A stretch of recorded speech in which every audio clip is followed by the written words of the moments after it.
আসসালামু আলাইকুম আমার প্রিয় প্রবাসী ভাই ও বোনেরা। আসলে আমরা এই প্রবাসী মাটিতে কষ্ট করে যাই শুধুমাত্র আমাদের পরিবারের মুখে হাসি ফোটানোর জন্য। সো যারা মালয়েশিয়াতে অবৈধ হিসেবে আছেন, অবৈধ হিসেবে বসবাস করছেন, এখানে একটা প্রশ্ন থেকে যায়, যদি আপনাকে ইমিগ্রেশন পুলিশ ধরে নিয়ে যায় তাহলে আপনার কি হবে? না আপনার বাবা মা, আপনার ওয়াইফ, স্ত্রী, আপনার সন্তান, আপনার মা বাবার স্বপ্ন ভেঙে যাবে, আপনার স্ত্রীর চোখ দিয়ে অঝরে কান্না ঝরবে, আপনার সন্তানদের ভবিষ্যৎ অন্ধকার হয়ে যাবে। তো আমরা যারা অবৈধ হিসেবে আছি, একটু দেখে শুনে আমরা চলাফেরা করব।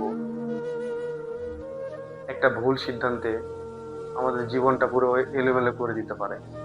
হ্যাঁ, অবৈধ থাকলে আমাদের মাথার ভেতর সবসময় একটা একটা টেনশন থাকে, পুলিশের ভয়, রেটের ভয়। আসলে জীবনটা শুধু টাকার জন্য নয়। হ্যাঁ, নিজেকে নিরাপদ রাখুন, ফ্যামিলির জন্য বাঁচুন, পরিবারের জন্য বাঁচুন। হ্যাঁ, পরিশেষে আমি একটা কথাই বলতে চাই।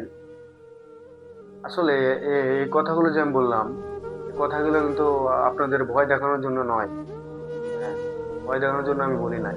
এই ভিডিওটা শুধু আপনার আমার নিরাপত্তার জন্য। তো আসলে আমরা যারা মালয়েশিয়াতে আছি অবৈধ হিসাবে, চেষ্টা করব বৈধ হয়ে যাওয়ার। আর যদি বৈধ হওয়া সম্ভব না হয় তাহলে আমরা সসম্মানে, সম্মানিতভাবে দেশে ফিরে যাব এবং নতুন করে চেষ্টা করবো আসার, ইনশাআল্লাহ। তো আল্লাহ তাআলা আমাদের সবাইকে হেফাজত দান করুক।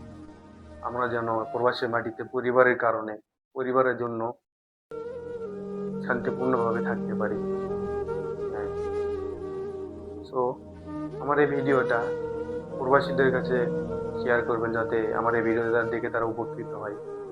অবশ্যই আমার প্রবাসী ভাই বোনেরা, আপনারা সবাই সচেতন থাকবেন, সতর্ক থাকবেন, জনসমাগম এড়িয়ে চলবেন। হ্যাঁ, বেশি ভিড়ের ভেতরে যাবেন না, যেখানে পুলিশের রেড হওয়ার সম্ভাবনা বেশি, সেই জায়গাগুলোতে আপনারা যাবেন না, ওখান থেকে সরে থাকবেন। হ্যাঁ, তাহলেই আপনার নিরাপদ থাকবেন, ইনশাআল্লাহ। তো সবাই ভালো থাকবেন, সুস্থ থাকবেন। আসসালামু আলাইকুম।